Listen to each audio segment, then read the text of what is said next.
Salut à tous. Salut. Bon, troisième épisode de la série Tatami Connexion. Alors c'est quoi le sujet aujourd'hui? Eh bien écoute, le sujet c'est: la compétition est-elle nécessaire à la pratique d'un sport de combat? Vaste sujet, intéressant, qui a beaucoup fait parler. Encore une fois, merci à tous pour vos commentaires. C'est vous qui nourrissez aussi ce podcast, et c'est pour ça qu'on essaie de vous inclure au maximum chaque semaine, enfin toutes les 2 semaines, dans notre podcast et dans notre réflexion, parce qu'on a notre point de vue, vous avez le vôtre, et vous nous apportez. Souvent on s'accorde d'ailleurs, mais des fois il y a des petits éléments comme ça qui font que on a une vision différente qui émerge grâce à vous. Surtout que tous vos commentaires ils sont pertinents, donc merci encore une fois. Ouais. Donc si on commençait un petit peu, donc la compétition, qu'est-ce que c'est? C'est pour moi le meilleur indicateur du niveau. Pourquoi? Parce que tout simplement on fait face à une réalité qui est le fait de rencontrer des gens qu'on n'a pas l'habitude de voir. Quand on combat en club, on a beau être très fort, on voit toujours les mêmes profils. On sait comment aborder une personne en fonction de l'expérience qu'on a avec elle. C'est-à-dire que si je combats contre le pratiquant A, je sais que j'ai déjà combattu avec lui, je sais que son style c'est ça.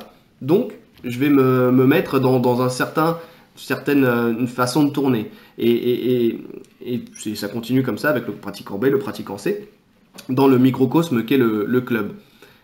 En compétition, on découvre la force, la technique, la stratégie de gens qu'on ne connaît pas.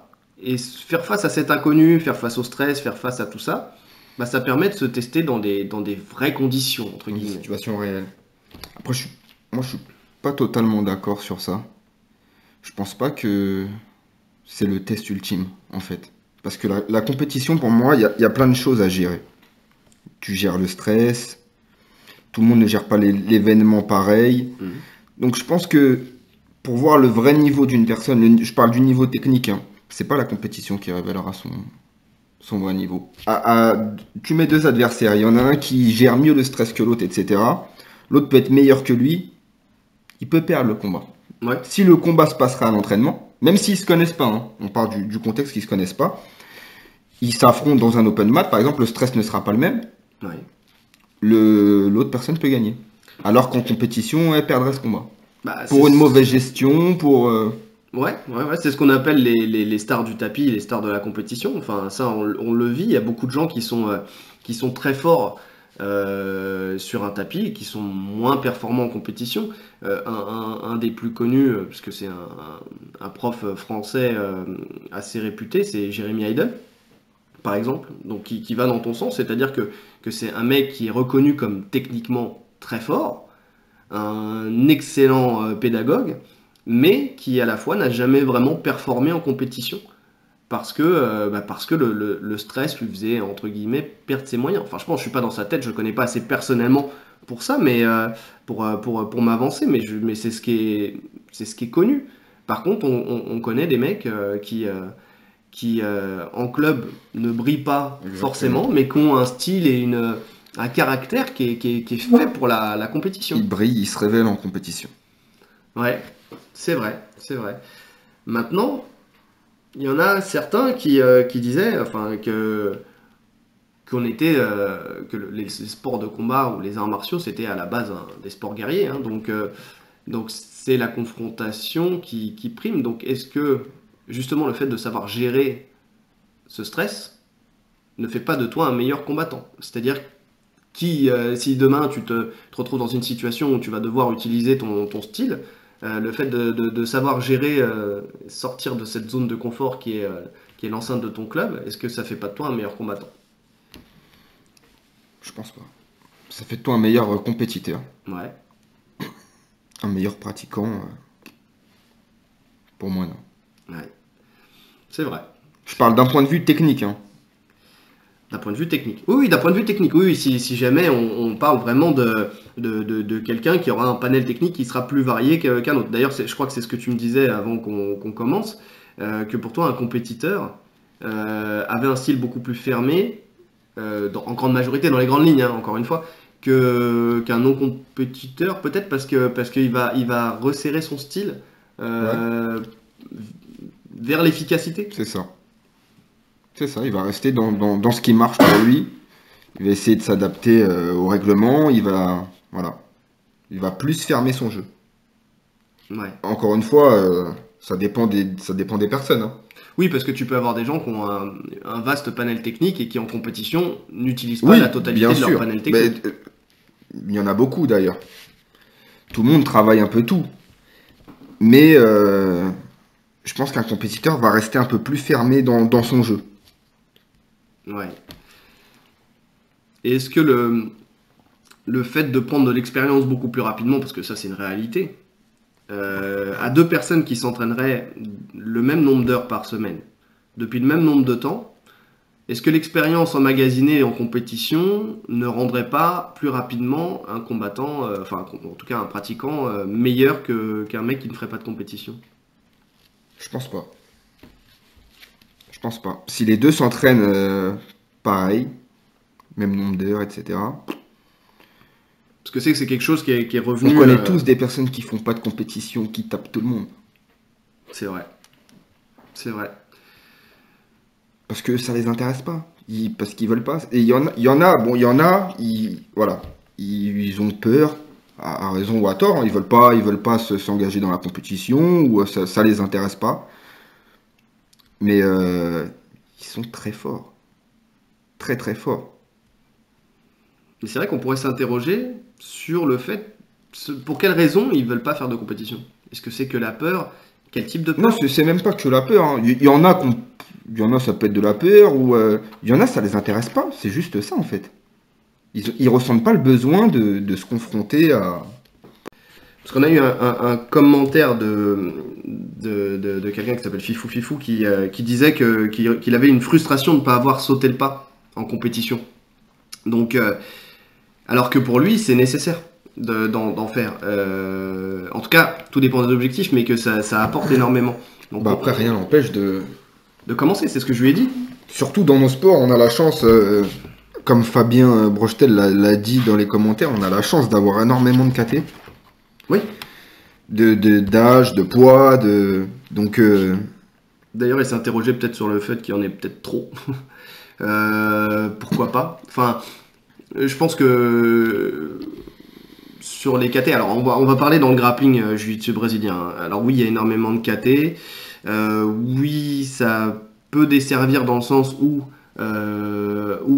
ça réduit le nombre de compétiteurs dans chaque KT. moi je vois pas Maintenant, je pense que trop de KT par rapport à quoi, à l'âge ou au poids? Parce qu'au poids, je trouve pas qu'il y ait trop de KT. il n'a pas précisé. Alors par rapport au poids, je pense pas qu'il y ait trop de KT. Par rapport à l'âge, peut-être que il y en a une qui est peut-être pour moi qui s'est rajoutée et qui est peut-être pas nécessaire, c'est celle des U20. Je parle en FFL, hein, Oui, euh, oui.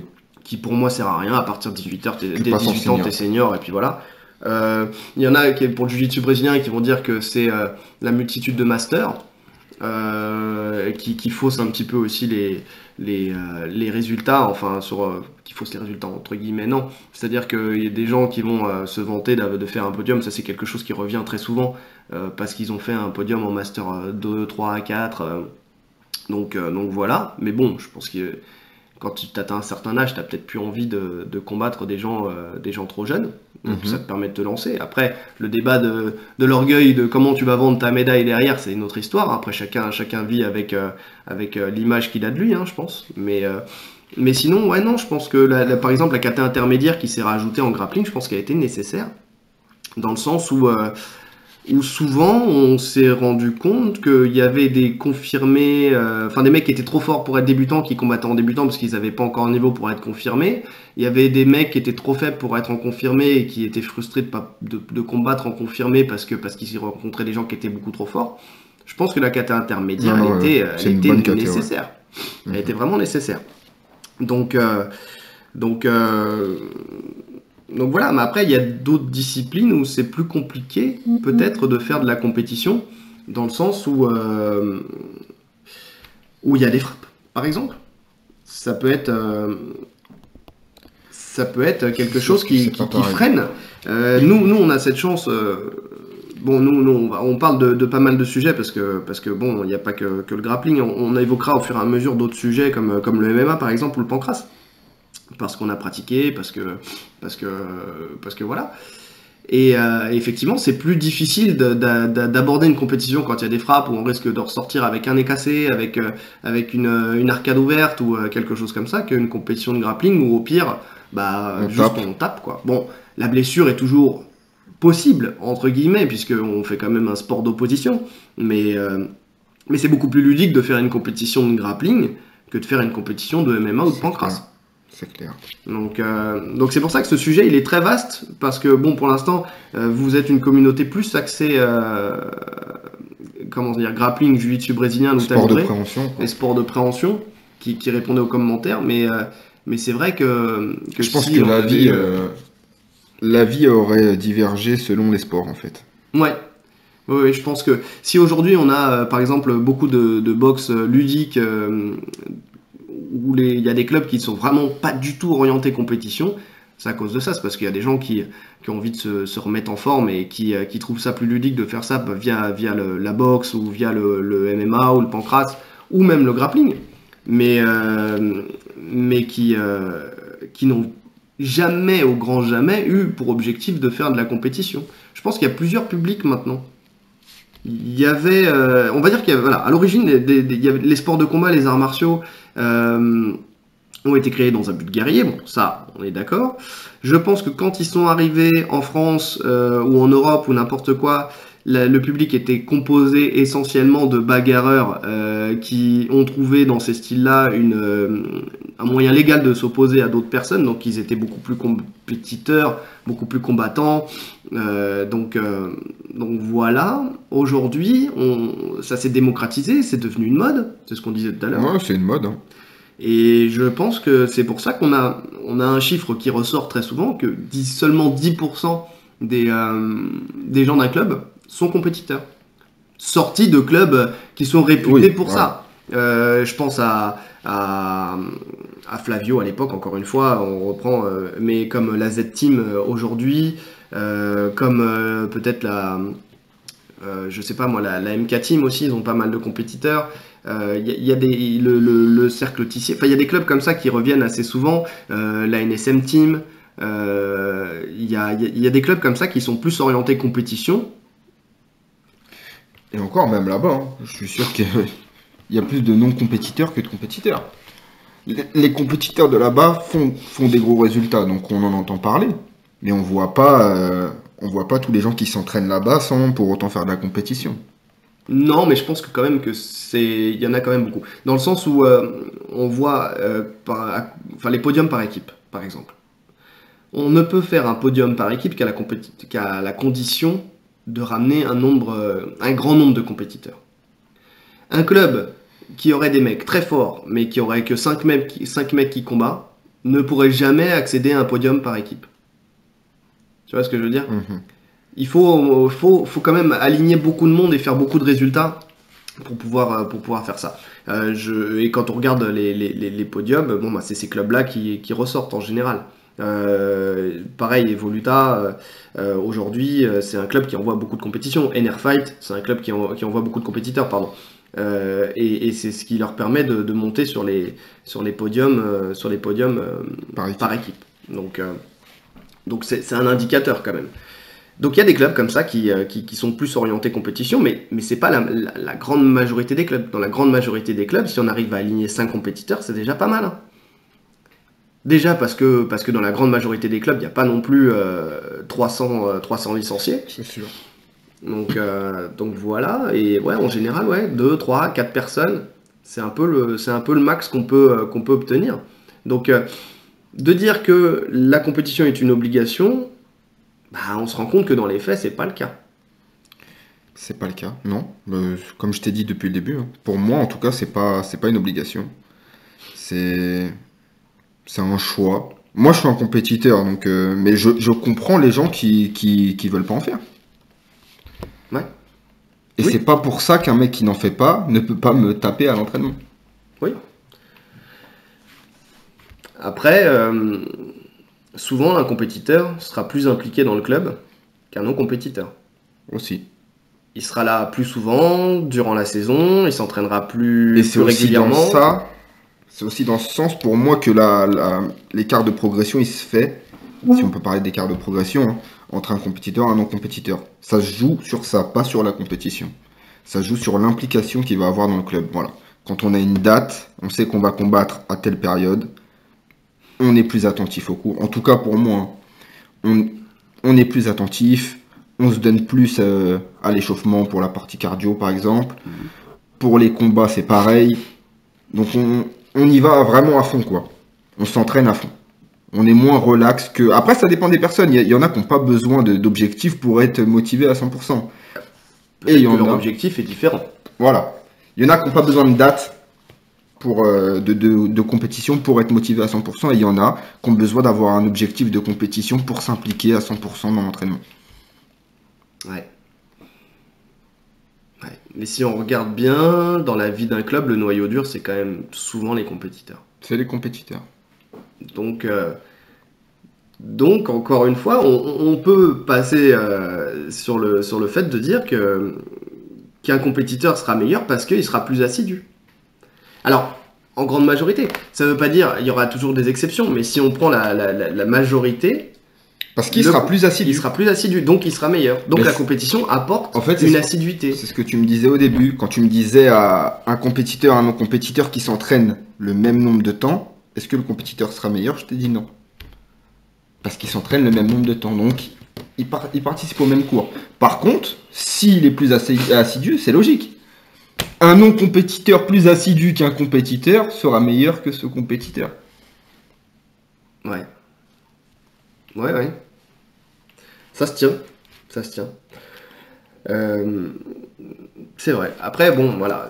Après, c'est la difficulté qu'on a à voir dans les clubs, c'est justement les non-compétiteurs, c'est de voir les objectifs qu'ils ont dans leur pratique. Alors, il y a la remise en forme, mais bon, ça, en général, la remise en forme, c'est pas un truc pour moi qui permet de tenir toute une saison. Non. En général, les gens qui sont là pour de la remise en forme, on les voit en début de saison parce qu'ils sont motivés. On les revoit un peu après les fêtes parce qu'ils ont mangé trop de foie gras et de saumon. Et on les voit au printemps parce qu'ils commencent à préparer l'été et la plage. Et souvent, quand on arrive à l'été, on les voit plus parce qu'ils sont sur les terrasses en train de siroter des cocktails parce qu'il fait beau et qu'il fait nuit plus tard. Pour ma part, c'est pas du tout une motivation. Pour faire, je parle des sports de préhension, hein, grappling, JJB, lutte à livrer. Ça s'adresse pas à ce public pour moi. Faut être passionné par ce sport. On peut pas le faire pour de la remise en forme uniquement. C'est trop complexe. C'est trop complexe. Je pense que si on n'a pas un minimum d'assiduité et qu'on n'assimile pas toutes les techniques, déjà que on fait des sports qui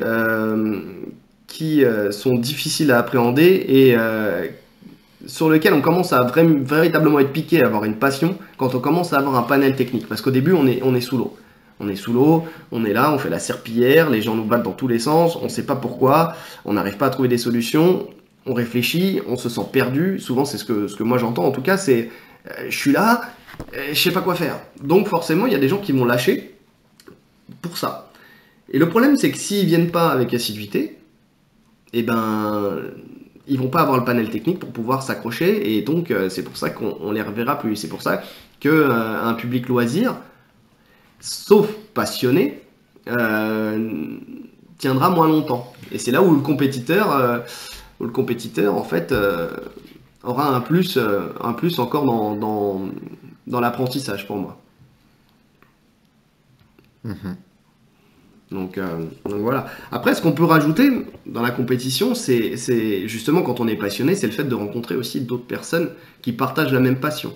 Quelque chose qui est revenu assez régulièrement, c'est la convivialité qui émane de la compétition. C'est-à-dire que on y va, on a l'habitude de rencontrer souvent les mêmes personnes, donc on crée des liens, on a des gens qu'on a sur notre liste de personnes à abattre, entre guillemets, amicalement, c'est-à-dire que il y a des gens qu'on sait qu'on va battre, mais il faut faire attention, il faut se méfier parce que la personne elle peut progresser. On a des gens qui nous battent et c'est un objectif d'aller les chercher.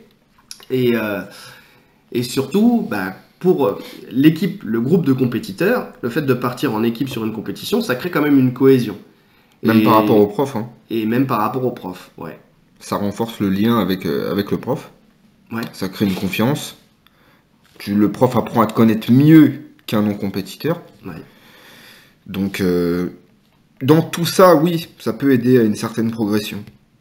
Oui, parce qu'on révèle le vrai caractère d'une personne quand on fait de la compétition. C'est-à-dire que euh, avant d'avoir fait un premier combat, avant la première compétition, on ne sait pas trop comment aborder l'élève. Parce qu'il peut nous dire oui, je suis motivé, ou ouais, j'ai peur, ou oui. Tant qu'il n'a pas vécu la chose, Ouais, je suis pas stressé. voilà, je suis pas stressé, et puis on arrive le jour du combat, et le mec, il est complètement frustré, et parce qu'il n'aurait rien fait, parce que le stress leur a envahi. Et vice-versa, il y a des gens qui vont être très stressés, et puis au moment du top de l'arbitre, tout le stress va s'évacuer, et puis ils vont faire des merveilles. Donc on peut pas le savoir. Donc la première compétition, c'est un indicateur fou pour un coach, parce que c'est là qu'il va apprendre vraiment, véritablement à connaître son élève, et à pouvoir le driver intelligemment pour les prochaines compétitions, savoir comment le prendre.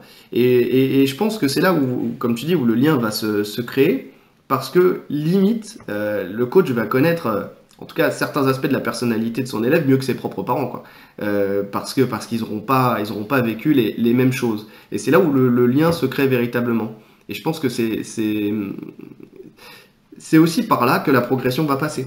Dans le sens où un coach qui te connaît bien va pouvoir t'orienter plus facilement, te montrer des techniques plutôt que d'autres, et donc va peaufiner ton jeu beaucoup plus rapidement et va te faire progresser beaucoup plus rapidement. Ouais, après, ça dépend du coach, ça. Ah, ça dépend du coach. On va Donc partir du principe que c'est un autre débat après.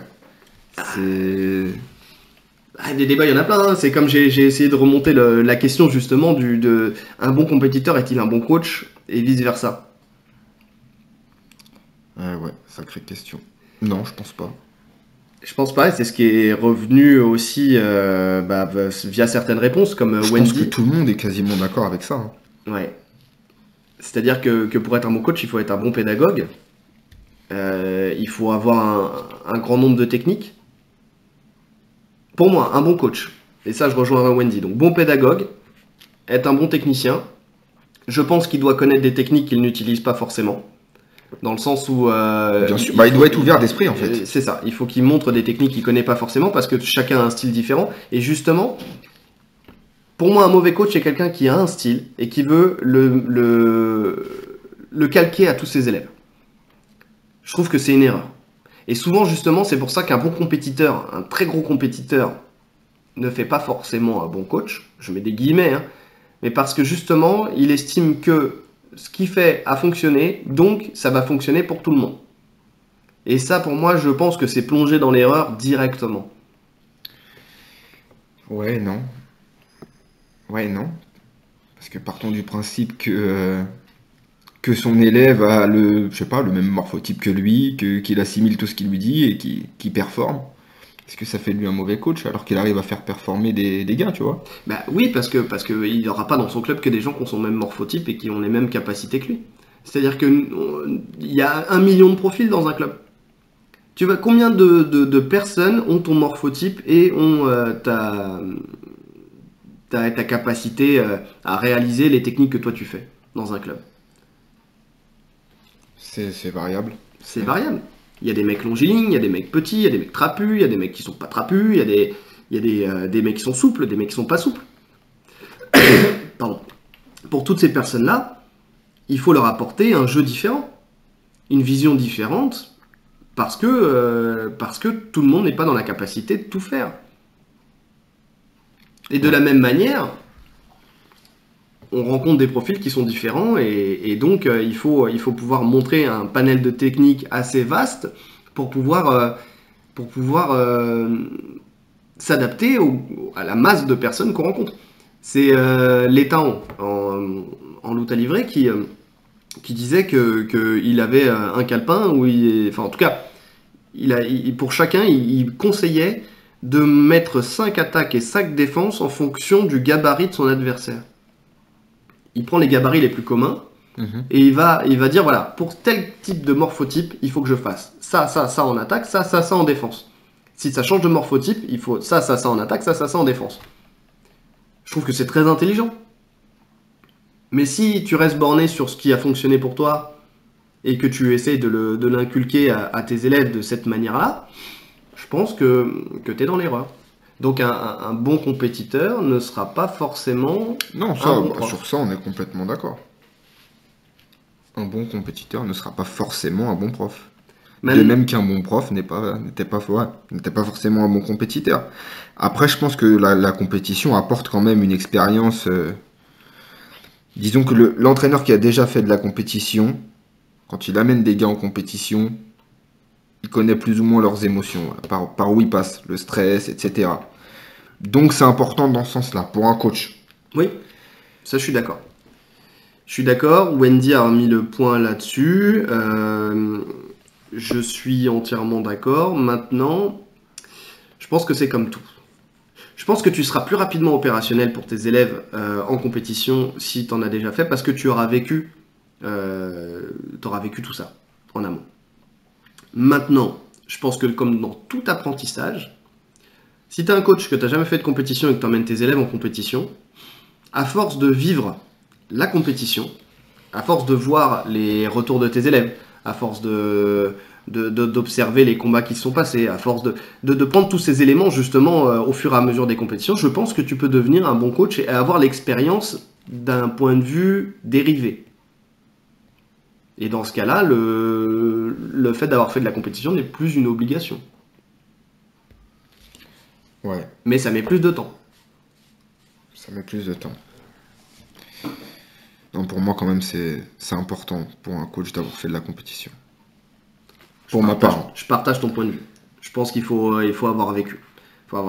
Après, tu as des mecs comme Jérémy Seyi qui dit que, attention, il ne faut pas non plus faire une montagne d'une compétition. C'est-à-dire que, comme il dit, on ne parle pas d'aller chercher la ceinture de Mais l'UFC. c'est ça, ouais. Là, je suis complètement d'accord. Ben oui, il faut juste se tester. Donc peu importe le niveau à laquelle on a fait de la compétition, on n'est pas tous prédisposés à être des champions du monde, à être des champions d'Europe et à faire les plus grands galas. On peut faire des petites compétitions, c'est pas pour ça qu'on ne sera pas un excellent coach. On le voit, comment il s'appelle dans le MMA, le meilleur coach, putain, en plus je me souviens son nom tous les jours, et aujourd'hui je m'en souviens plus. Greg Jackson. Greg Jackson, voilà, qui a été mis en place, enfin en tout cas il est connu de notoriété, comme quoi ça serait le meilleur coach de MMA au monde. Bah, ce mec-là, on l'a pas connu pour ses résultats, hein. Il n'a pas eu la ceinture de l'UFC. Et pourtant il a amené des mecs à la ceinture. Mais parce qu'il a Ouais. cette intelligence, il a cette stratégie, il a cette vision du combat, il arrive à déceler chez les adversaires la technique de cette personne pour pouvoir adapter une stratégie adaptée à la personne de chez lui qui va affronter la personne. Après, Je sais pas si c'est clair ce que je viens de Si, dire. si. Enfin, moi, je comprends en tout cas. C'est le principal. Mais il n'est pas tout seul, Greg Jackson. Tu vois, c'est le head coach. Ils ont un coach de boxe. Ils ont un coach de sol. Ils ont un coach de lutte. Lui, voilà, il fait la stratégie, il dirige un peu tout. Ouais, mais C'est ce que je veux dire. qu'est-ce qu'il fait Ils sont dans tous les grands clubs, il y a ça. Dans tous les grands clubs aux États-Unis, il y a un coach de boxe, un coach de lutte, un coach. Ouais, pour le MMA. Pour le MMA, oui, pour le MMA. Mais là, voilà, pour le MMA, mais- c'est différent.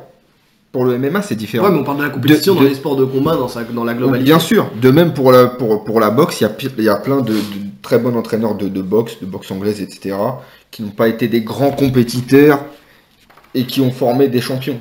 Mhm. Donc, je sais pas, c'est différent. Ouais, Selon le sport, c'est différent. on est d'accord. Parce qu'encore une fois, la compétition dans nos sports est plus facile d'accès que dans les sports de percussion. Ouais. Comme moi, j'entraîne des adolescents en grappling fight.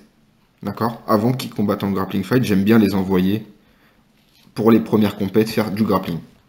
Que du grappling. Je trouve que c'est important parce que justement, je leur explique que il n'y a pas vraiment de risque, que finalement, ça va être un gros sparring, quoi. Quand je tourne dur avec eux au club, c'est ce qu'ils vont vivre en compétition. Il n'y aura pas vraiment de différence. Donc à partir de là, voilà, je les mets en compétition pour qu'ils s'habituent au stress, pour voir comment ils réagissent, pour qu'ils entendent ma voix quand je les coach, parce qu'on sait que les premières compétitions en général, on est dans notre bulle, on n'entend plus rien. L'entraîneur peut te dire de faire ci, faire ça, tu l'entends même pas. À la fin du combat, il te regarde, tu lui dis pourquoi t'as pas fait ça. Il te dit bah j'entendais rien quoi. Ouais. Donc j'aime bien les lancer dans le grappling en premier. Je leur fais faire 2-3 compétitions avant de les lancer en grappling fight où il y a des coups, donc c'est un peu plus risqué. Mais voilà, je les envoie pour ça, pour s'habituer à la compétition. Et parce qu'il y a pas vraiment de risque en grappling. Il n'y a pas vraiment de risque. C'est vrai. Après, là où on peut dédiaboliser aussi la compétition, je parle pour tous ceux justement comme Fifou Fifou qui voudraient voilà, passer la frustration et y aller. Euh, Finalement, les combats sont souvent plus durs à l'entraînement qu'en compétition. C'est-à-dire qu'on se fait toute une idée de la compétition dans le sens où on va se dire oh là là, je vais me faire tuer, le mec il est balèze, il est musclé, ceci, cela. Souvent c'est ce qu'on voit, hein. On voit des gens, et ça c'est marrant quand on est dans la zone d'échauffement, on voit des gens, on se dit ah lui je suis sûr qu'il est dans ma KT. Le mec c'est une montagne de muscles, je suis en moins de 66 kilos, je vois un mec qui est en moins de 84 et je dis je suis sûr qu'il est dans ma KT. Donc ça c'est des choses qui arrivent très souvent. Comme souvent on voit des mecs ultra balèzes, mais techniquement c'est des canettes. Je me souviens du premier Naga. Qui avait lieu à Levallois à l'époque. Il y avait un mec, une montagne de muscles tatoués, crâne rasé, le mec il était balèze, il a retiré son t-shirt, tout le monde était en train de le regarder dans la salle, on s'est tous dit ce mec là c'est un monstre. Il tombe premier combat contre une crevette. Le mec il était longiligne, il était tout mince, il était pas du tout tracé, rien du tout. Lui je veux vous dire qu'il a gardé son rage guard. Et, et donc ils font le combat, et le mec ultra balèze, il s'est fait taper, mais taper salement. Il a remis très rapidement son t-shirt. Mais c'est bien la preuve qu'il faut dédramatiser le fait qu'un mec soit ultra fort, physiquement impressionnant, un regard de tueur. Ça veut rien dire. C'est pas ça qui donnera l'issue du combat. Et vous pouvez être 1000 fois plus technique. On a vu des mecs qui ressemblaient à rien et qui étaient tellement techniques et tellement forts que c'était indécent. Donc il faut pas avoir peur de la compétition. Par contre, il faut prendre conscience que on peut perdre, qu'on peut se faire mal, qu'il y a pas mal de choses, que ça implique aussi une rigueur, de la perte de poids, il y a pas mal de choses comme ça. Le premier combat, c'est la diète, hein. Tous ces éléments-là. Et si ça se passe mal, il faut prendre conscience, et c'est pour ça que c'est au coach aussi de bien accompagner son élève, parce que on l'a vu, on l'a vécu, et il y a Michael Mario aussi qui est revenu là-dessus, sur cet élément. Combien de personnes on a vu commencer une discipline, faire la première compétition, perdre et disparaître. Du jour au lendemain, on le voit plus. On l'a vécu, on l'a tous vécu. On l'a tous vécu. Un mec qui, voilà, et s'est dit, oh là là, je me suis fait éclater. Alors, est-ce que c'est son orgueil personnel qui a été touché? Est-ce que c'est la peur d'affronter le regard de ses copains, de se dire je me suis fait battre et j'ai pas envie de l'affronter, d'affronter le regard des autres?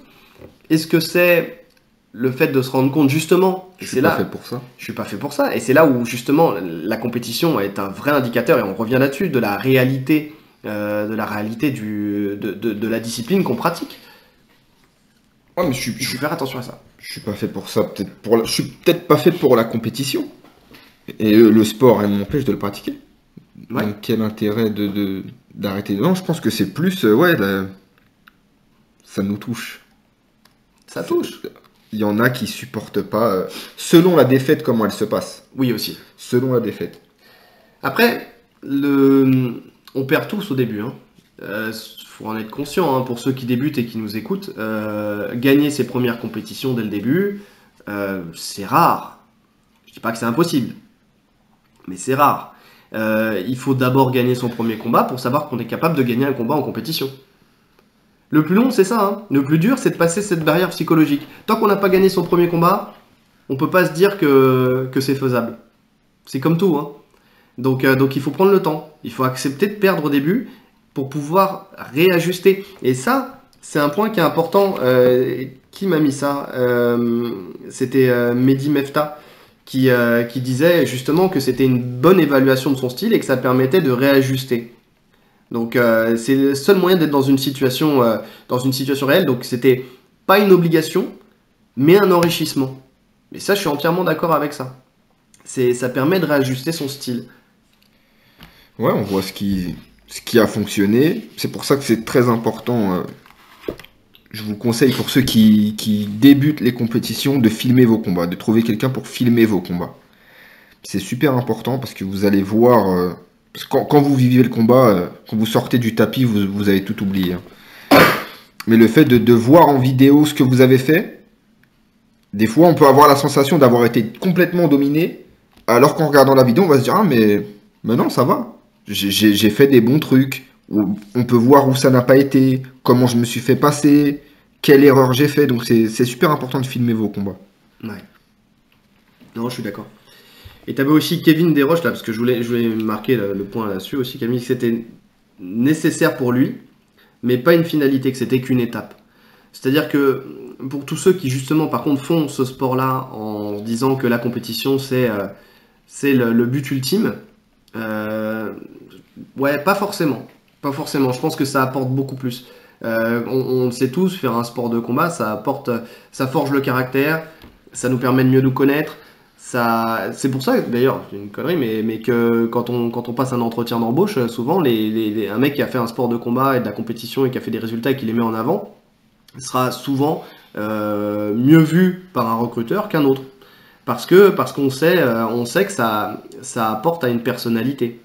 Donc le but, c'est pas que d'avoir des médailles. C'est pas que ça. Ça s'appelle de l'orgueil. Le but de la compétition, c'est aussi de nous fabriquer en tant qu'hommes. D'ailleurs, j'écoutais Gilles Arsène il y a pas longtemps qui disait que justement, il parlait des coachs, hein, mais que de prendre un élève et d'en faire un bon compétiteur, c'était une erreur. C'est fait en faire un bon compétiteur, oui, mais c'est surtout en faire un homme.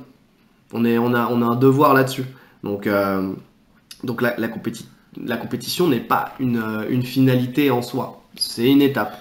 C'est une étape qui, par contre, pour moi, est importante. Je pense que tout le monde devrait faire au moins une compétition. C'est important.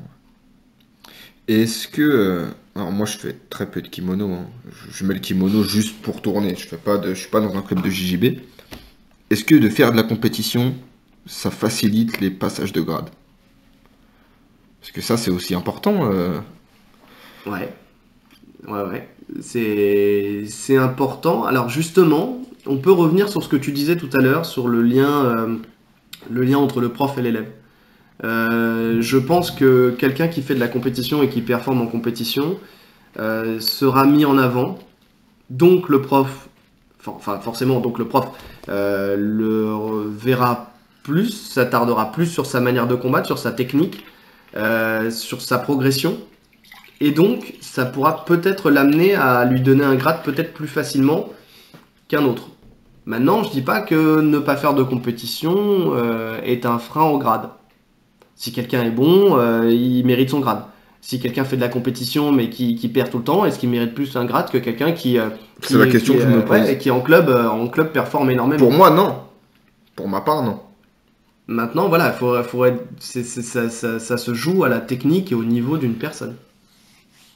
Une personne qui est bonne, elle est bonne en compétition, elle est bonne en dehors de la compétition. Après, le truc qui se passe, c'est que souvent en club, le coach va tourner avec ses élèves, le coach va être noyé dans la masse, il va pas s'attarder sur un profil en particulier, donc il va peut-être moins facilement déceler le niveau d'un élève. C'était les frères Olivier dans leur podcast, j'entendais la dernière fois, qui disaient que, je sais plus lequel des deux, disait qu'un jour il avait été blessé, donc il ne pouvait pas participer au randonnées et qu'il ne pouvait pas participer au cours comme il le faisait d'habitude, donc il s'est mis sur le côté. Ça lui a permis de voir des profils qu'il n'aurait pas remarqué et de voir la progression ou le niveau de certains de ses élèves qu'il n'aurait pas vu. Donc je pense qu'il y a un coup de projecteur en compétition que tu n'as pas forcément en club. Et c'est peut-être pour ça qu'on accorde plus facilement un grade à un élève qui performerait en compétition plutôt qu'un qui performerait en club. Qu'est-ce que t'en penses? Comme je t'ai dit, c'est pas vraiment mon domaine. Je sais que tu fais du JJB, donc je voulais avoir ton avis sur ce point. Après, pour ma part, il n'y a aucune différence, comme je t'ai dit, entre un compétiteur et un non-compétiteur. Il n'y a rien qui... Pour moi, la compétition ne doit pas favoriser un passage de grade. C'est uniquement le niveau technique qui doit déterminer ça. Mais je te rejoins sur le fait que étant plus impliqué, on parlait encore d'implication, le fait de faire de la compétition te donne une plus grande implication dans le club. Je pense que selon certains clubs, ça peut favoriser le passage de grade. Ouais. Oui, après, bah, de toute façon, tu as des académies, comme je t'ai dit, qui sont plus orientées vers la compétition. Et on voit, ces académies-là, souvent, c'est ceux qui vont donner un grade sur un podium. C'est-à-dire que quand tu fais un podium sur une grosse compétition, je dis une bêtise, mais là, on va passer plus peut-être international, mais tu prends, je sais pas moi, Atos ou des académies comme ça, t'es violette, tu gagnes les Worlds. Bah, disons que tu as gagné, enfin si tu as fait le Grand Chelem, tu as fait les Paname, les Worlds, les Europes, enfin tu as fait un peu toutes les grosses compétitions et tu as fait des podiums et puis tu arrives au World, tu fais premier, bah, qu'est-ce que tu veux gagner de plus? Donc le mec il va te donner sur le podium la ceinture. Ouais, mais ça c'est justifié un peu. C'est justifié. Mais est-ce que le mec qui aurait fait le même parcours, enfin, qui aurait pas fait de compétition mais qui aurait le même niveau et qui serait en club, est-ce qu'il lui aurait donné cette saison-là la ceinture? Déjà, une chose que j'ai remarqué, la ceinture d'un compétiteur n'est pas forcément donnée plus facilement qu'à un non-compétiteur. Les critères vont être différents. Moi, c'est juste ça, voilà, que je voulais savoir. Dans le C'est sens juste où, ça. si t'es pas compétiteur, on va être moins en demande parce que justement t'as pas d'objectifs à atteindre. Souvent, alors, attention, je parle de gens qui font de la compétition sur des grosses compétitions. Pas quelqu'un qui fait des petites compétitions de grappling comme ça. Ou de grappling gi, no gi, de JJB, de petites compétitions. Mais quelqu'un qui se prédestine à justement à vouloir gagner les Worlds, par exemple, va peut-être rester plus longtemps dans sa ceinture pour pouvoir tenir tête aux personnes qui sont présentes dans la caté de ceinture sur les grosses compétitions.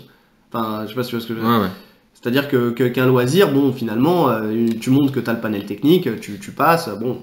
Bah, comme disait Gilles Arsène dans le podcast, bah, ça doit être le même que tu as écouté, où il disait qu'un compétiteur bleu, un compétiteur international, bat une marron ou une noire loisir.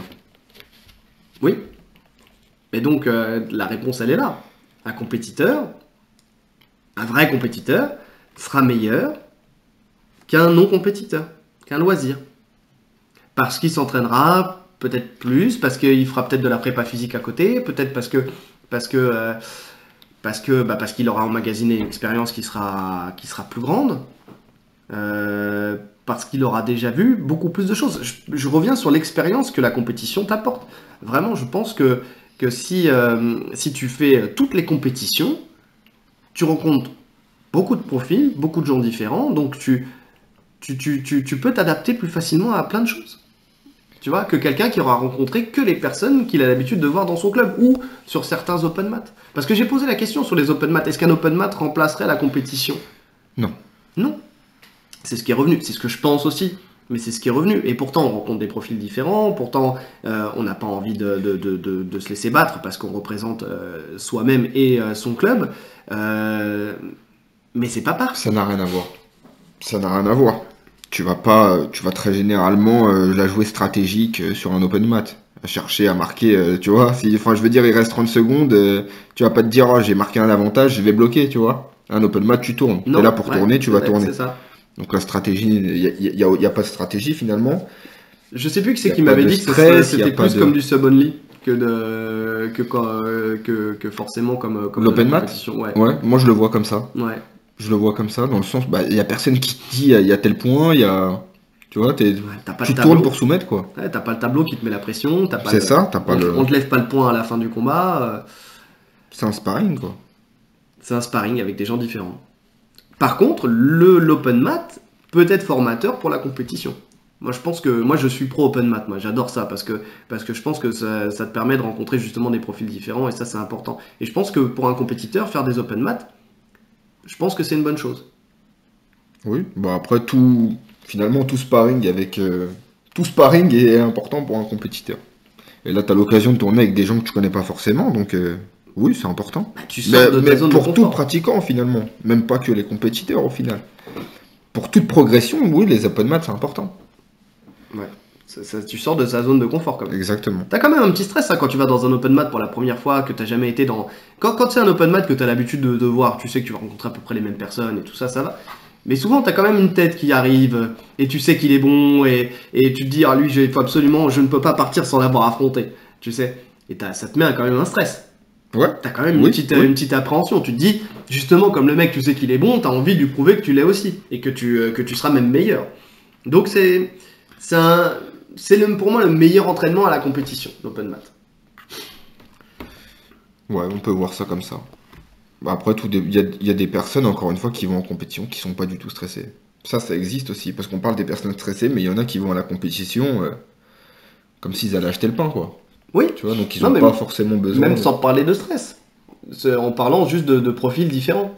De rencontrer des profils que t'as pas vus. Dans ce sens-là, oui. Des inconnus. Dans ce sens-là, oui.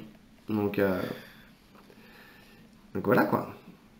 Donc qu'est-ce qu'on en pense? Comment on peut voir la chose? Donc la compétition, finalement, si on essaie de répondre à la question, elle est nécessaire, on va mettre des guillemets, dans le sens où elle est fortement conseillée. Elle est fortement conseillée dans le sens où elle permet d'avoir, comme on disait, une véritable vue de son niveau, de son expérience, de se faire de l'expérience, ce genre de choses, mais elle n'est pas nécessaire. Dans le sens où on peut... Elle n'est pas obligatoire. Elle n'est pas obligatoire. Et donc pas nécessaire. Si elle n'est pas obligatoire, elle n'est pas nécessaire. Tu viens de dire qu'elle était nécessaire au début de ta phrase. Alors je me suis oublié. Donc oui, ouais, c'est... Ouais, non. Non, j'ai pas dit ça, j'ai dit elle est fortement conseillée. Autant pour moi. Autant pour toi. Elle est fortement conseillée. Elle est fortement conseillée. Et Rolly veut souvent entendre ce qu'il a envie d'entendre. Elle est fortement conseillée, mais elle n'est pas nécessaire et elle n'est pas obligatoire, dans le sens où on peut performer, prendre du plaisir et avoir une véritable passion juste en pratiquant en loisir. Donc... Elle est conseillée. Encore une fois, bon, j'insiste sur le fait qu'on a la chance de faire un sport où on peut tourner à fond sans vraiment se blesser. Ouais. D'accord. Pour ma part, la majeure partie des blessures que j'ai eues, c'est à l'entraînement, c'est pas en compétition. Je crois même que je me suis jamais blessé en compétition. Non, pour moi non plus. Du moins pas en compétition de grappling ou de jiu-jitsu brésilien. Voilà, donc pour bien différencier, donc on a la chance dans ce sport, dans nos sports, de pouvoir faire de la compétition sans prendre trop de risques. Donc foncez, parce que c'est un plaisir, ça devient un plaisir. Au début, ça peut être source de stress et d'angoisse. Il y a des mecs qui, quand ils savent qu'ils font une compétition, une semaine avant, ils pensent qu'à ça. Ouais. Alors qu'au final, passer ça, vous allez voir qu'au final, c'est... On l'a tous vécu. La nuit d'avant, on est là, on se fait des schémas tactiques. Alors s'il me fait ça, je lui fais ça. On revoit des scènes de combat. On dit, bah alors là, s'il me prend le bras de telle manière, je vais faire ceci. Et en fait, finalement, on fait 1000 fois le combat. Mais il n'y a rien qui se passe comme ça. Et il n'y a rien qui se passe comme ça. Donc allez-y le cœur léger. Amusez-vous. Prenez ça comme un jeu plutôt que comme un objectif à part entière. Après, par la suite, par contre, oui, quand vous aurez fait vos premières expériences et que vous voulez performer, là, allez-y avec le plus grand sérieux. Mais au début, faites-vous plaisir, prenez ça comme un moment convivial. Faites vraiment ça comme une extension de votre cours. Comme si c'était une sortie scolaire.